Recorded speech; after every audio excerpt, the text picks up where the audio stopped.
22, capítulo 22. Rose, nós vamos ler a partir do 15. Eu coloquei 22, 20 aí, mas nós vamos ler a partir do 15. Estão felizes, irmãos? Só 18 pessoas falou amém. Irmãos, é o seguinte, nós tivemos um congresso de células esse final de semana ali no Ana Jacinta, com a presença do pastor Miguel Piper. Foi um tempo tremendo, irmãos, tremendo de Deus. Deus ministrou muito, muito, muito, inclusive pessoas da nossa igreja, jovens foram cheios do Espírito Santo, batizados no Espírito Santo. Foi um momento muito tremendo. É uma pena que todos os líderes, praticamente só os jovens estavam ali. Mas nós não podemos perder oportunidade como esta, no que nos foi oferecida, amém? Mas foi muito abençoador, não é? E nós já fizemos o convite para o pastor Miguel Piper, para que junho do ano que vem, no aniversário da nossa igreja, vamos fazer 10 anos que nós estamos aqui. Então nós vamos trazê-lo aqui para um final de semana, estar conosco aqui, amém? Lucas capítulo 22, a partir do 15, diz a palavra: E disse-lhes: Tenho desejado ansiosamente comer convosco esta Páscoa, antes do meu sofrimento. Pois vos digo que nunca mais a comerei, até que ela se cumpra no reino de Deus. E tomando um cálice, havendo dado graça, disse: Recebei e reparti entre vós. Pois vos digo que de agora em diante não mais beberei do fruto da videira, até que venha o reino de Deus. E tomando um pão, tendo dado graças, o partiu e lhes deu, dizendo: Isto é o meu corpo, oferecido por vós. Fazei isto em memória de mim. Semelhantemente, depois de cear, tomou o cálice, dizendo: Esse cálice é o cálice da nova aliança no meu sangue, derramado em favor de vós. Até aqui. Pai Santo e bendito, nós te agradecemos pela tua palavra e pedimos agora, Senhor, a ação e o poder do teu Espírito entre nós, para que a tua palavra vivifique os nossos corações. O Senhor tenha plena liberdade de agir e todo impedimento seja afastado das nossas mentes e corações, a fim de que a tua verdade prevaleça em nossas vidas, em nome de Jesus. Amém, queridos? Amados, nós sempre, algum tempo atrás, nós realizávamos a ceia no domingo de manhã. E nós fazíamos assim porque nós entendíamos que a ceia é um momento muito assim, particular, doméstico da igreja. E depois nós resolvemos fazer no culto de domingo, no culto principal da igreja, que é o culto de domingo à noite, por diversos motivos, e graças a Deus foi bênção. Mas o que nós temos entendido é o seguinte, que existem alguns valores da vida cristã que eles são inegociáveis. Existem alguns valores da vida cristã que nós não podemos perder a visão do significado. Porque, na verdade, muitas vezes o que acontece é que nós acostumamos, eu tenho sempre falado disso daqui, nós acostumamos com o sagrado. Nós acostumamos tanto com a ceia que acostumamos, segundo domingo tem a ceia, nós estamos aqui, participamos, é uma bênção, mas os valores da ceia, os valores que ela representa para nós, muitas vezes fica alheio àquilo que nós vivenciamos. Quando nós temos a classe de integração, quando as pessoas chegam à igreja, nós temos um momento específico para falar sobre a ceia. E isto, não podemos dizer então que as pessoas que estão aqui, que passaram pela classe de integração, foram batizadas, elas conhecem e sabem o que representa a ceia.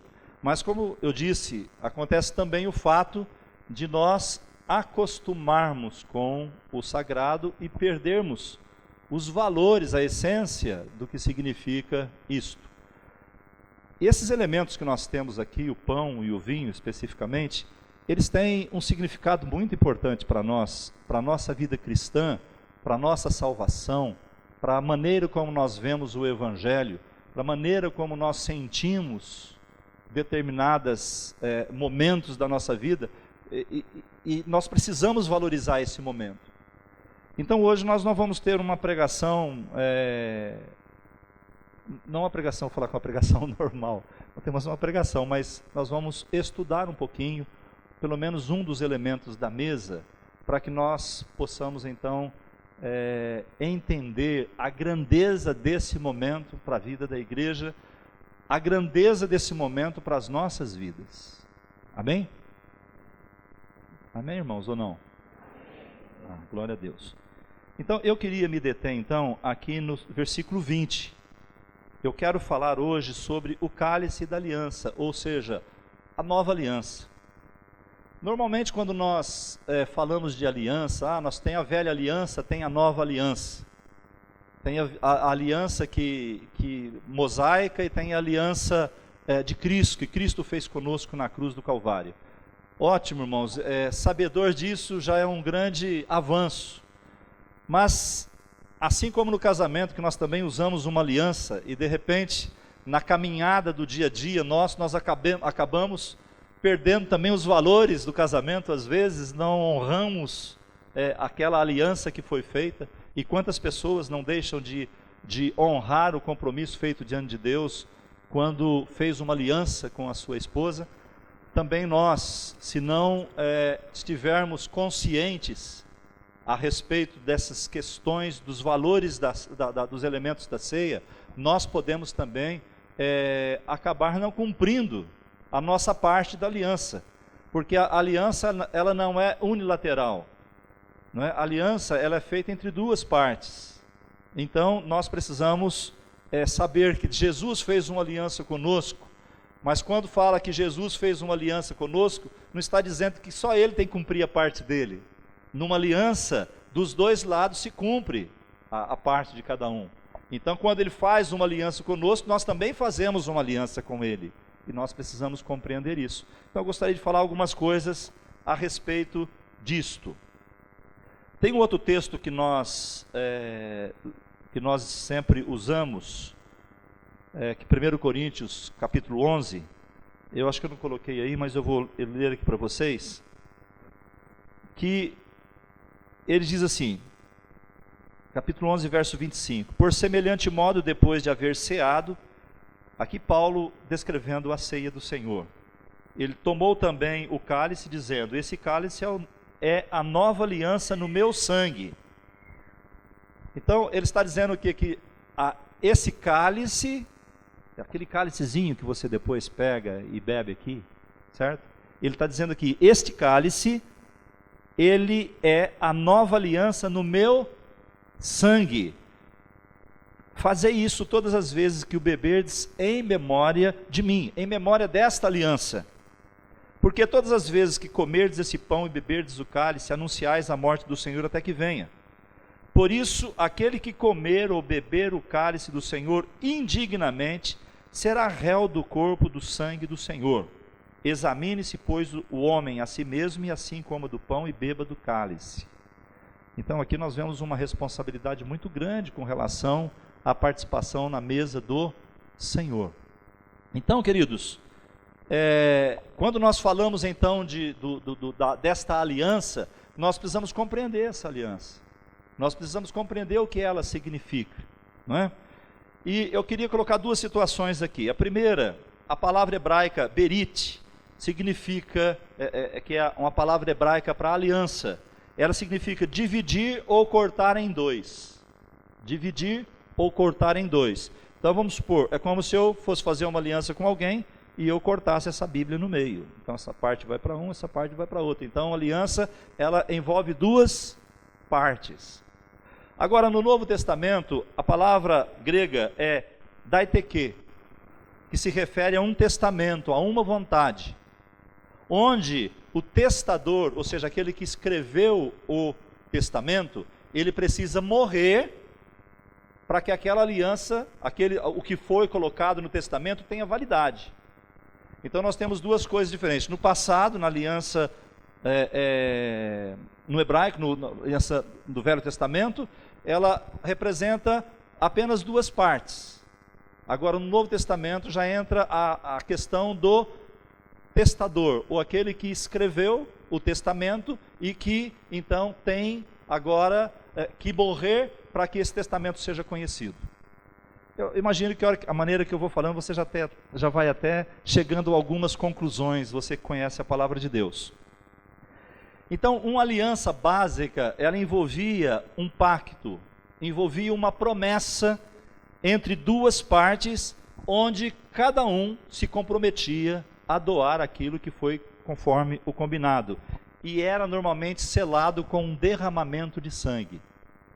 Então, havia uma aliança entre duas pessoas e eles então matavam um animal e derramavam o sangue daquele animal para selar aquela aliança.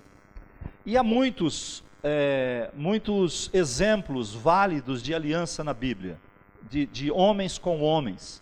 Você vai ver em Gênesis 14:13, Abraão com Escol e Abner, depois Abraão com Abimeleque, depois você vai ver de Isaac com Abimeleque, quando eles tiveram um problema com um poço e de repente eles fizeram uma aliança por causa daquela água que eles estavam buscando, uma história, mas eles fizeram aliança. Você vai encontrar muitas alianças entre homens.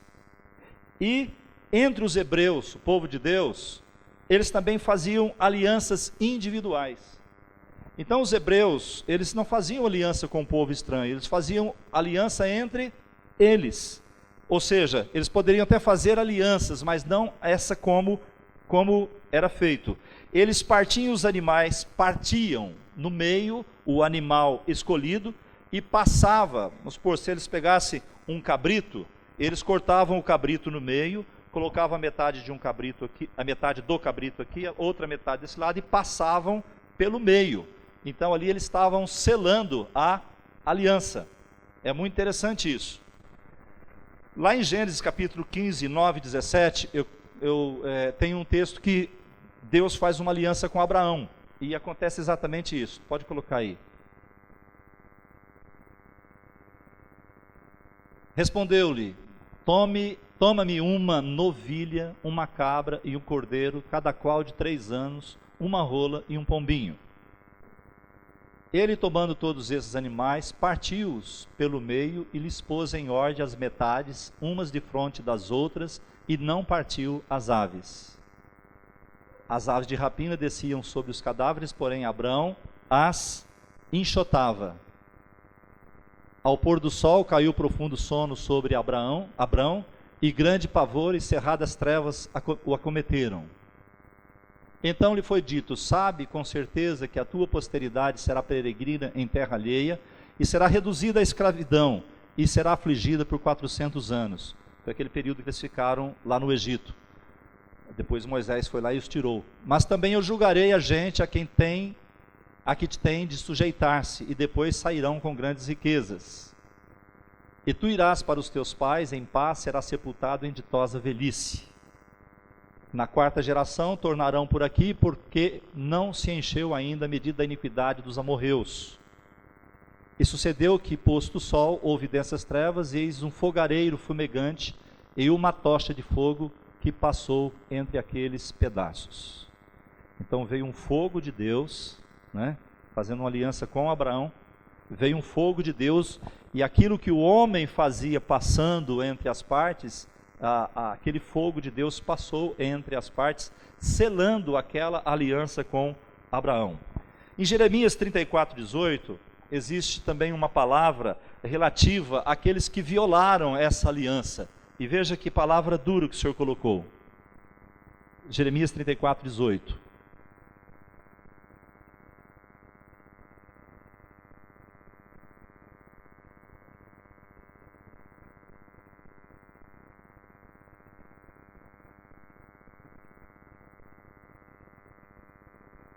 Olha lá. Farei aos homens que transgrediram a minha aliança e não cumpriram as palavras da aliança que fizeram perante mim, como eles fizeram com o bezerro que dividiram em 2 partes, passando eles pelo meio das duas. O que Deus estava falando aqui? Que aqueles que não haviam, aqueles que transgrediram a aliança, aquela aliança que foi feita quando foi separado das partes dos animais, que Deus faria isto com eles. Ou seja, Deus estava dando uma palavra de juízo, eu vou cortar no meio essas pessoas que fizeram isto.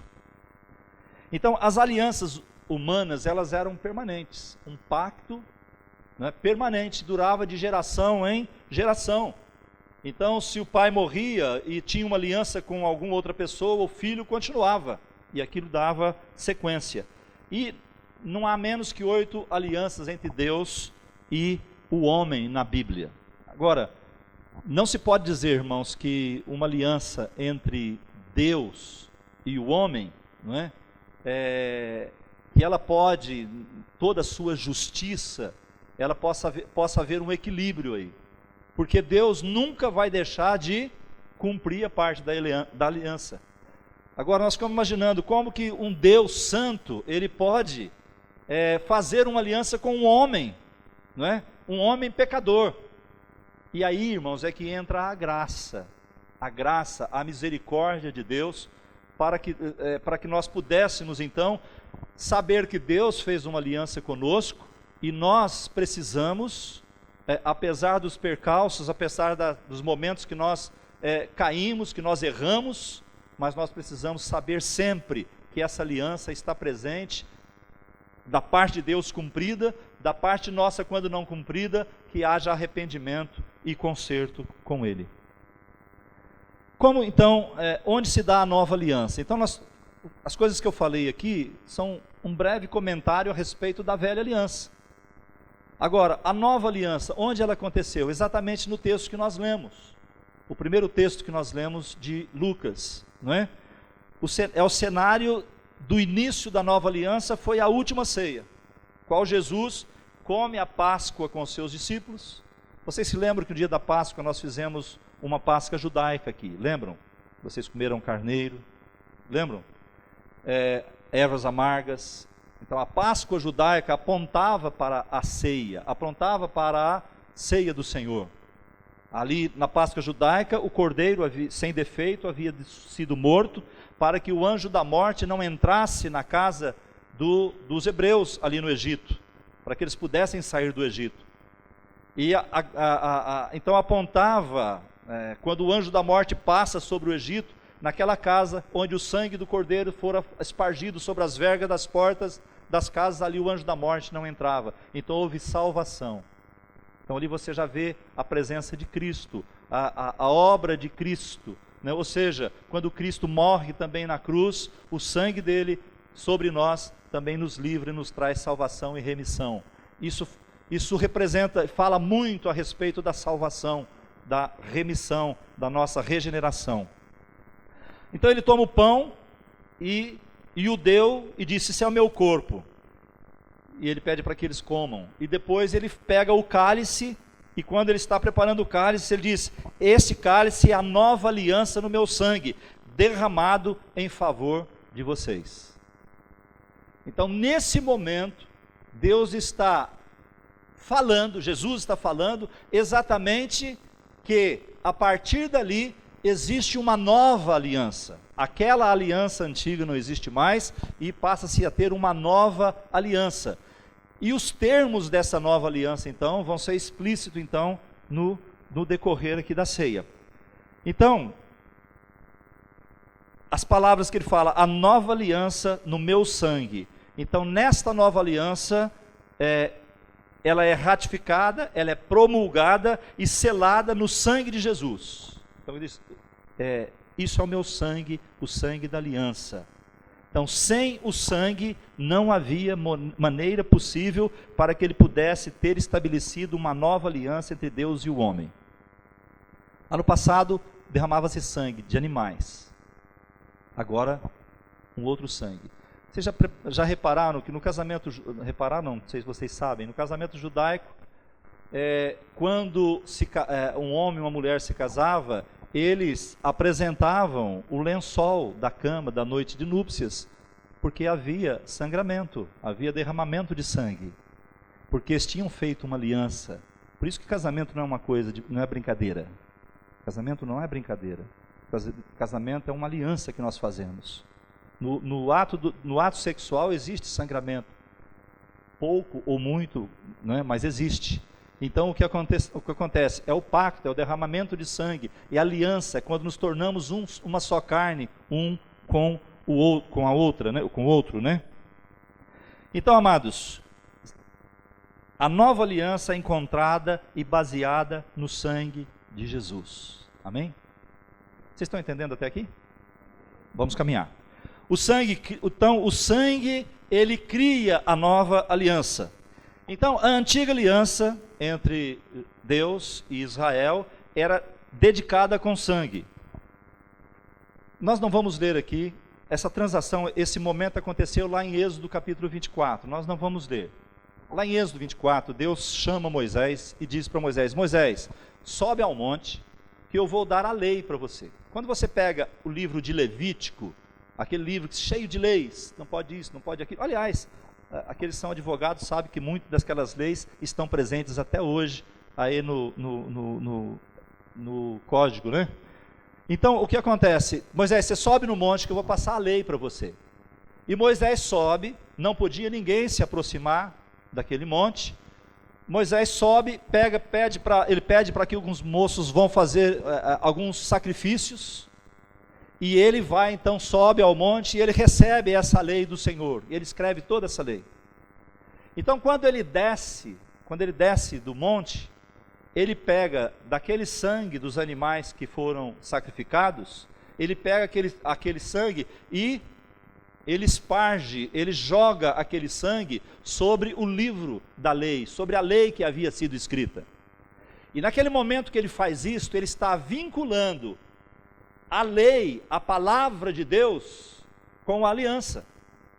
Ele está colocando a aliança de Deus, ou seja, eu estou confirmando aquilo que está acontecendo aqui com o sangue. E aí acontece uma coisa muito interessante, ele também reúne o povo e esparge o sangue sobre todo o povo. E ali ele está vinculando Israel com a lei e com ele através de uma aliança de sangue. Não é maravilhoso isso, irmãos? Acho que você não achou, não. Vocês não estão achando? Irmãos, eu acho maravilhoso, porque isso tem um significado. Isso é grandioso demais, né? Então, veja Hebreus 9:18. Ele fala alguma coisa do que foi, aqui no Novo Testamento, nós vamos ler alguma coisa referente a isso. Hebreus 9:18, 20. Pelo que nem a primeira aliança foi sancionada sem sangue. Aquilo que eu disse, a primeira aliança lá no passado não foi sancionada sem sangue. Porque, havendo Moisés proclamado todos os mandamentos segundo a lei, todo o povo tomou o sangue dos bezerros e dos bodes com água e lã, tinta de escarlate e sopo, e aspergiu não só o próprio livro, mas, próximo, dizendo: este é o sangue da aliança, a qual Deus prescreveu para vós outros, né? Então veja bem, ele está dizendo que a primeira aliança não foi feita sem sangue, quando fez lá com Abraão. Agora a segunda aliança, ou seja, a nova aliança também não é feita sem sangue. Então a aspersão do sangue sobre o registro vinculou Deus à sua palavra. Em seguida Moisés aspergiu sobre todas as pessoas, e isso vinculou Israel à aliança de sangue. Então, se nós fôssemos fazer uma exposição alternativa desse versículo 20, nós diríamos: este é o sangue que estabelece a aliança pelo qual Deus está vinculado a você. Então, Deus está vinculado a mim, Deus está vinculado a você por causa de uma aliança de sangue. E este sangue é o sangue do Cordeiro, Jesus, que foi lá na cruz. Se nós fôssemos falar do pão e do vinho, nós diríamos que o corpo dele que foi partido derramou sangue. Então nós falaríamos do pão, o corpo, porque ele disse: eu sou o pão da vida, e nós estamos falando da aliança, do sangue. Então o sangue que foi vertido na cruz foi a aliança que nos vinculou a Deus. Por isso Jesus disse: ninguém vem ao Pai, eu sou o caminho, a verdade e a vida, ninguém vem ao Pai a não ser por mim. Não existe outro caminho para se achegar a Deus. O único caminho para se chegar a Deus é através do sangue de Jesus. É isso que a Bíblia nos diz.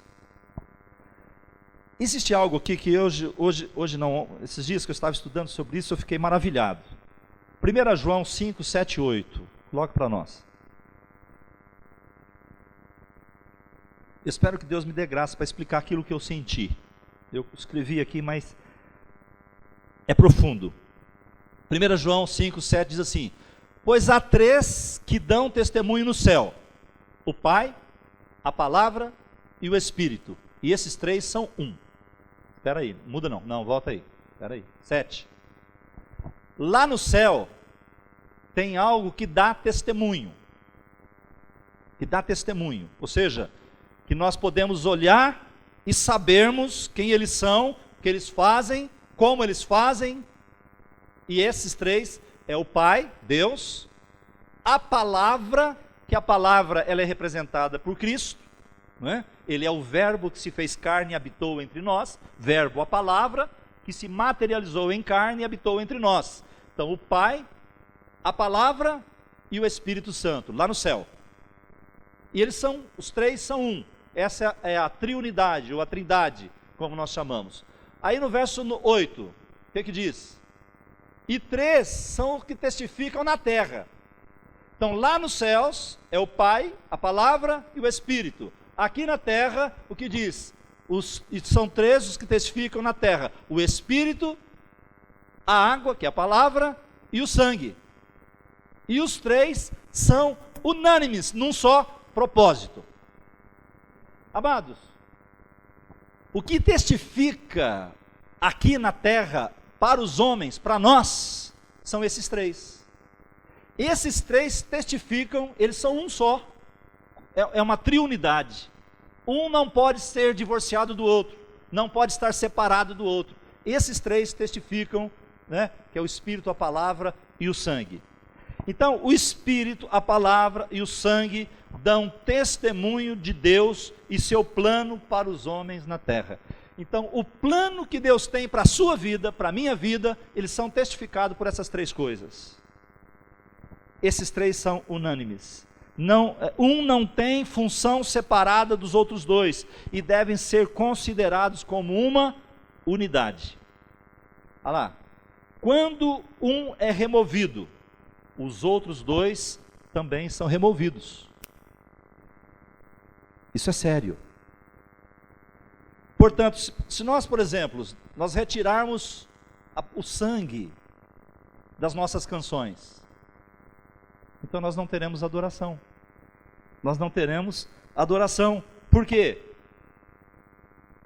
Porque, irmãos, se retirarmos o sangue do nosso ensino, já não estamos mais ensinando a palavra de Deus, pois a palavra e o sangue concordam mutuamente. Eles são os testemunhos nossos na terra, não é? Todas as provisões, todas as promessas, todas as provisões que Deus, de Deus, se dão com base no sangue de Jesus. Ou seja, Deus tem promessas para a tua vida? Tem. Tem para a minha vida? Tem. Deus tem promessa para a igreja? Tem. Mas estas promessas, elas só podem chegar até nós através do sangue. Porque é o sangue de Jesus que nos vincula a Deus, aos céus. É o sangue de Jesus que nos dá o direito. Porque Ele que derramou o sangue na cruz do Calvário. Por isso que nós somos salvos pela graça. Que nós deveríamos morrer pelos nossos pecados, mas Jesus vem e morre no nosso lugar. E ao morrer no nosso lugar, Ele derrama o sangue e faz uma aliança conosco. E agora, porque nós temos essa aliança, a provisão de Deus nos alcança. Isso é maravilhoso, isso é grandioso. Então, seria mais ou menos assim: a palavra fornece as informações sobre as provisões. Onde estão as promessas de Deus? Estão na palavra, não é? E ela nos dá a instrução em como nós vamos obter essas promessas. O Espírito Santo, ele como administrador, como paráclito, aquele que ficou para nos ensinar todas as coisas, ele é um administrador, ele vem e administra essas provisões em nossas vidas. Então a provisão de Deus, né, por causa do sangue vertido na cruz, ela nos alcança porque nós conhecemos pela palavra, e ela vem porque Jesus derramou o sangue dele por nós. Uma não é suficiente por si só. Esses três trabalham juntos para darem testemunho aos homens, aqueles que não conhecem a Deus.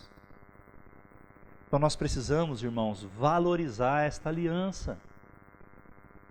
No momento que nós pegarmos um cálice da ceia, não é beber um suco de uva. É o que o Senhor disse, que nós deveríamos nos lembrar disto. Nos lembrar disso. Isso é algo muito, muito, mas muito importante para as nossas vidas.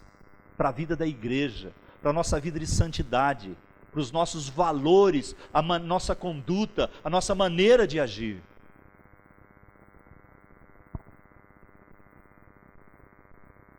Se nós fôssemos fazer uma comparação por similaridade, nós, como Israel era e nós agora, nós somos da mesma forma aspergidos pelo sangue. Moisés foi lá e lançou o sangue sobre o povo. Nós recebemos o sangue através da cruz. Por isso nós precisamos ir para a cruz. Exatamente como o sangue vincula Deus ao seu povo através da palavra, o Espírito Santo sela essa operação. O Espírito Santo testifica em nosso espírito, afirmando que nós estamos em aliança com Ele. Somos conduzidos diante da presença de Deus pelo Espírito Santo, de acordo com a palavra, quando aspergidos com o sangue de Jesus. 1 Pedro capítulo 1, verso 2. 1 Pedro 1, 2.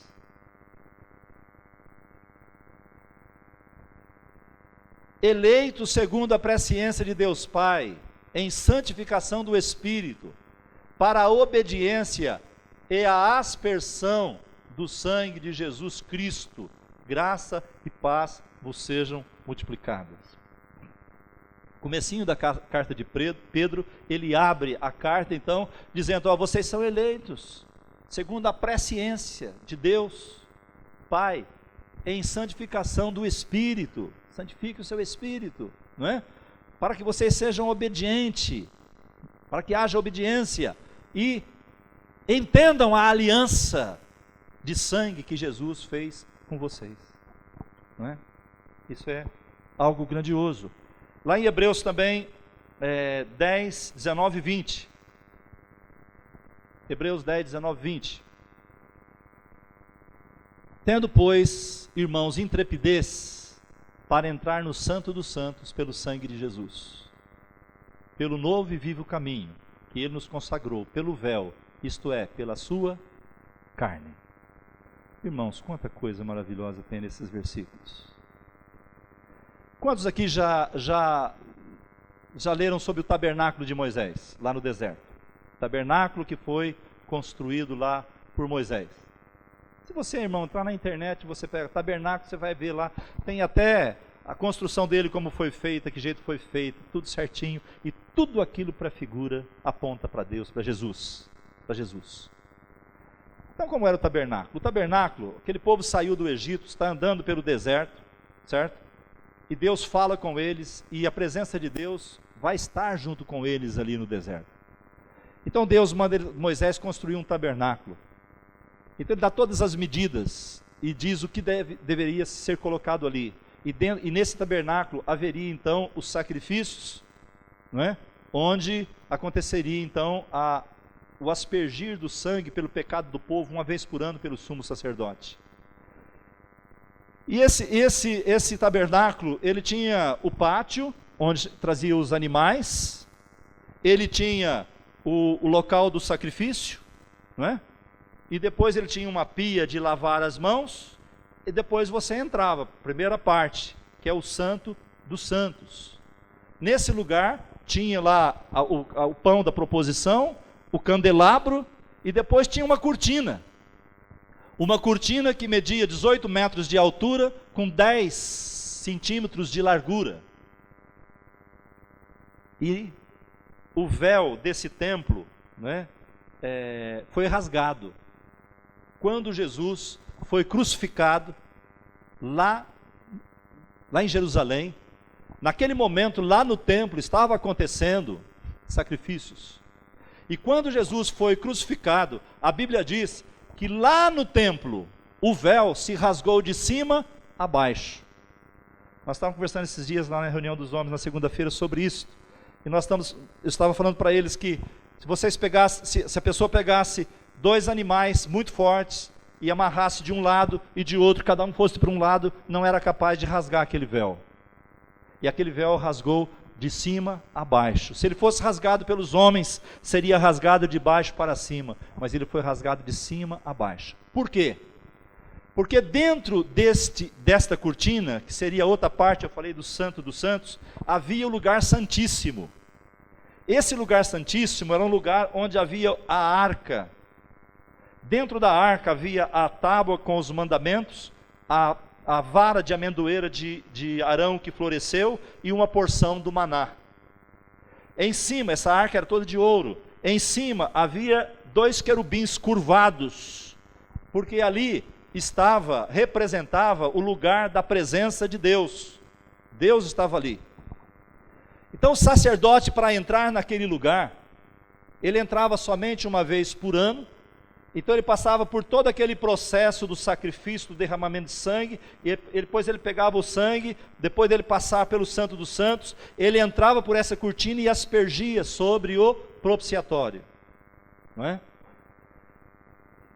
E dizem os estudiosos que muitos deles colocavam sinos na perna e amarravam uma corda para ele entrar, porque se ele tivesse cometido pecado, ele poderia morrer naquele lugar, para um lugar santo.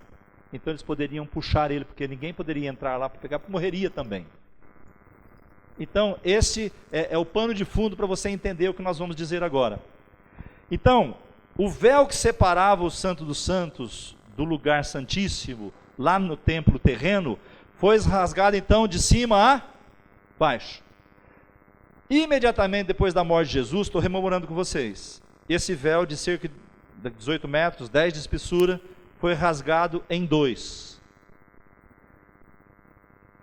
Este foi um ato de Deus para mostrar que aquilo que separava o homem de um acesso livre ao Pai, agora tinha acabado.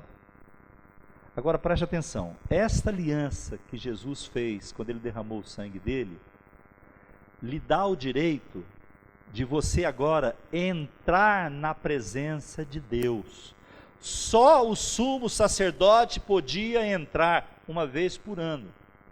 Quando Jesus derrama o sangue dele, faz uma aliança contigo, e você recebe essa aliança, você entrega a sua vida a ele, você tem acesso direto ao Pai, a qualquer momento, não somente uma vez por ano. Olha para o teu irmão e diga, é tremendo isso. É tremendo isso. Por quê, irmãos? Agora o homem pode se aproximar de Deus sem intermediário, sem sacerdote. Então aqui eu vou abrir um parêntese. Irmãos, cuidado quando você substitui um homem, um pregador, um pastor, no lugar de Deus. Porque um dia Moisés falou assim, um dia Deus falou com Moisés e houve trovões e houve fumaça e tremeu a terra, e o povo hebreu olhou e falou, nós não queremos falar com Deus. Fale Deus com Moisés e Moisés fale conosco, porque Moisés vai ser o nosso intermediário. Homem nenhum é intermediário teu para Deus. Nenhum. Pastor nenhum na terra é intermediário de Deus. Homem nenhum é intermediário. Jesus é o nosso intermediário. Ele é o sumo sacerdote. Ele nos fez reis e sacerdotes para que nós possamos entrar na presença de Deus. Qualquer dia, qualquer hora, qualquer momento. Por causa do sangue. Por causa do sangue vertido na cruz. Então ele está disponível a todo aquele que se achegar à presença dele pelo sangue de Jesus. Esse novo e vivo caminho é a materialização do que o caminho do antigo cerimonial prenunciou. O que acontecia lá no tabernáculo, agora acontece conosco no mundo espiritual. Estão entendendo, amados? Na antiga aliança, somente um homem poderia entrar na presença de Deus uma vez por ano. Ao passo que na nova aliança, diga, eu posso entrar na presença de Deus. Ah, nossa, que coisa gloriosa. Hebreus 4,16. Aqueles homens que entravam na presença de Deus ali, eles entravam com medo, irmãos, aqueles sacerdotes, que eles podiam ficar lá. Sim? Olha lá, olha o que diz lá 4,16. Acheguemo-nos, portanto, confiadamente, junto ao trono da graça, a fim de que recebamos misericórdia e acharmos graça para socorro em ocasião oportuna. Então nós nos aproximamos agora do trono. Por que trono de graça? Porque aquele lugar onde o sumo sacerdote entrava, através daquele véu, lá era a presença de Deus. Agora a presença de Deus não está mais ali, a presença de Deus está na glória. Então nós entramos na presença de Deus na glória. Nós falamos com Ele, nós nos comunicamos com Ele. Então, irmãos, diga assim, a nossa aliança é superior. É superior. Hebreus 8,6 fala disso. Hebreus 8,6.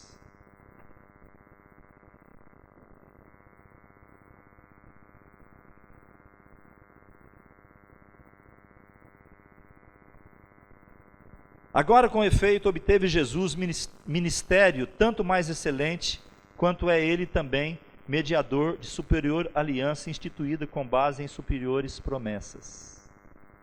Poxa, não ouvi um glória a Deus, nem um amém, nem um aleluia. Agora, com efeito, obteve Jesus ministério tanto mais excelente, quanto é ele também mediador de superior aliança instituída com base em superiores promessas. Então, a promessa, a aliança que Jesus fez na cruz, era superior a todas as alianças. Antigamente, lá no Velho Testamento, a pessoa era liberta do pecado por causa da morte de um animal. Agora nós somos libertos do pecado pelo poder do sangue do Senhor Jesus. Como sumo sacerdote, Jesus tem um ministério superior junto a Deus em nosso favor. Porque ele não oferece sangue de touro ou de bodes, que não podem tirar o pecado. Hebreus 10,4 fala sobre isso.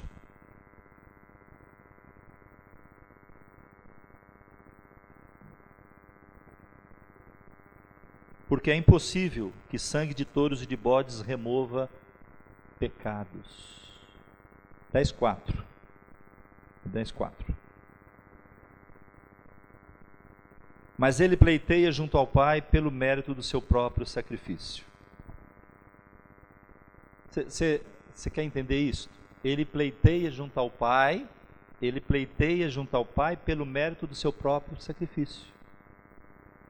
É como se ele tivesse, não estou dizendo, não está na Bíblia isso, estou dizendo aqui, fazendo uma figura para vocês.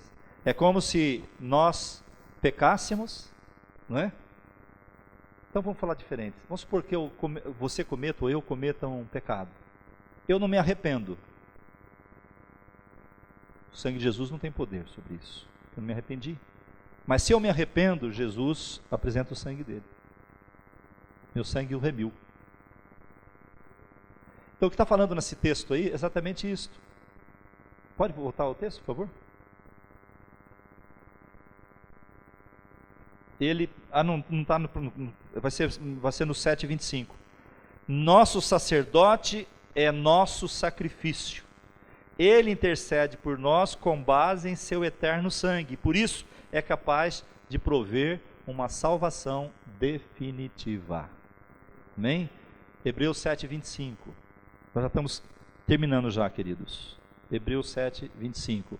Por isso também pode salvar totalmente os que por ele se achegam a Deus, vivendo sempre por interceder por eles.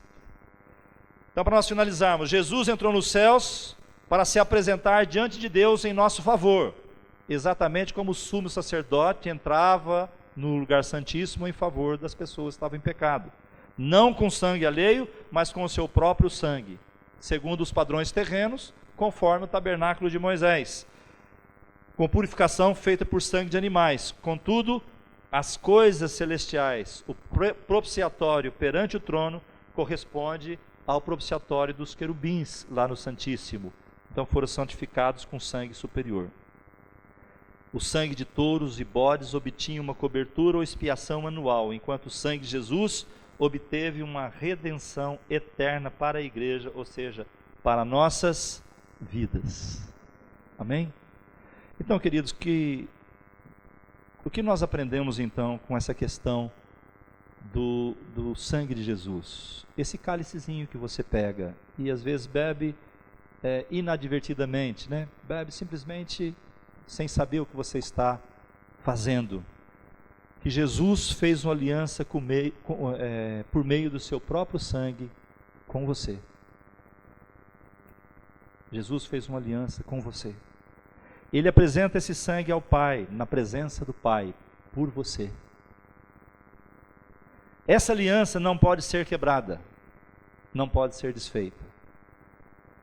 A única possibilidade de quebrar essa aliança, da parte de Deus, nenhuma. Da parte do homem, o pecado. Se pecarmos, devemos nos arrepender, para que a aliança seja refeita. Por isso a graça, a misericórdia de Deus nos alcança para quê? Para que nós possamos honrar essa aliança. Por isso nós temos uma aliança uns com os outros, e esta é uma parte importante. O apóstolo Paulo, ele apresenta a igreja como o corpo de Cristo, onde Cristo é a cabeça e nós somos os membros. Então Cristo pensa pela igreja, não são os homens. Cristo pensa pela igreja, nós somos os membros. E nós, como membros, nós estamos ligados uns aos outros. Se nós estamos ligados uns aos outros, nós estamos debaixo da mesma aliança. Então a aliança que Jesus fez na cruz, ela alcançou a tua vida, alcançou a minha vida, quando nós entregamos nossa vida a Ele. Agora, essa aliança que eu tenho com Deus, através de Jesus, eu tenho com meus irmãos. Porque eles fazem parte da mesma aliança. Acho que vocês não entenderam. Olha para o teu irmão, diga assim: eu tenho uma aliança contigo.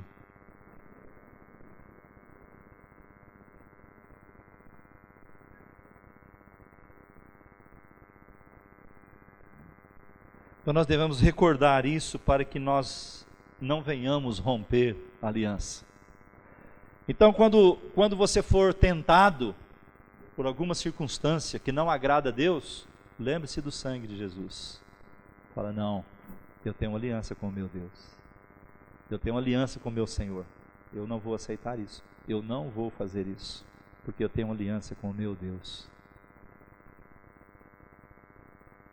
As provisões virão, as bênçãos virão, a paz vai te alcançar, a alegria, a liberdade, tudo isso vai alcançar a tua vida.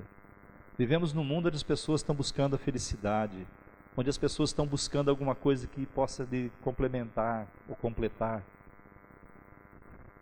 Mas você já tem aliança, você já tem a Jesus. A minha paz vos dou, não vou lá dou como o mundo a dá. Nós temos tudo, queridos. Olha para o teu irmão e fala para ele assim: você está proibido de quebrar essa aliança. Você está proibido. Vamos falar de novo. Você está proibido de ficar triste. E agora, hein?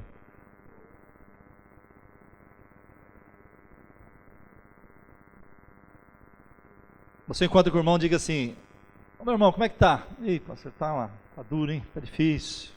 Tá difícil. Mas ninguém falou que vai ser fácil. Para cumprir uma aliança, você fez um contrato, um pacto, não vai ser fácil. Mas os resultados vão ser gloriosos. Vão ser gloriosos. O sangue de Jesus nos purifica. Foi aspergido sobre nós pelo sumo sacerdote, Jesus. Então a figura principal, irmãos, da ceia é Jesus. Esse momento que nós estamos tendo aqui é o momento mais glorioso da igreja. O momento mais glorioso, devia ser mais frequentado, mais valorizado, mais reverenciado. Porque não foi à toa que quando Jesus diz: come o pão, bebe do vinho e faça isso em memória de mim. Escuta, olha, não se esqueça que o meu corpo foi partido por você, não se esqueça que meu sangue foi derramado por você, para que as provisões de Deus alcançassem a tua vida. O que acontece é que a maioria dos crentes hoje estão procurando a bênção, mas não quer a aliança. Toma até o cálice. Querem a bênção, mas não quer o abençoador. Mas o abençoador pagou um preço. Ele deu a vida. E ele era o Filho de Deus. Ele estava na glória. Ele deixou a glória e veio estar no nosso meio. Entregou a vida por mim e por você, para que nós agora valorizássemos e dessemos testemunho disso que ele fez por nós. Então, amados, quando nós viermos para essa mesa nesta noite, vamos vir sabendo que não é um sangue de um animal que está representado aqui. Nós não cremos na transubstanciação, que isso daqui é o corpo de Cristo, que esse vinho é o sangue de Jesus. Nós cremos que Jesus está aqui vivo no nosso meio, e que isso é apenas para nós nos lembrarmos do que foi feito. Mas talvez tenha alguém nesta noite aqui que gostaria de fazer uma aliança com Jesus. Talvez você não fez uma aliança com Jesus até hoje.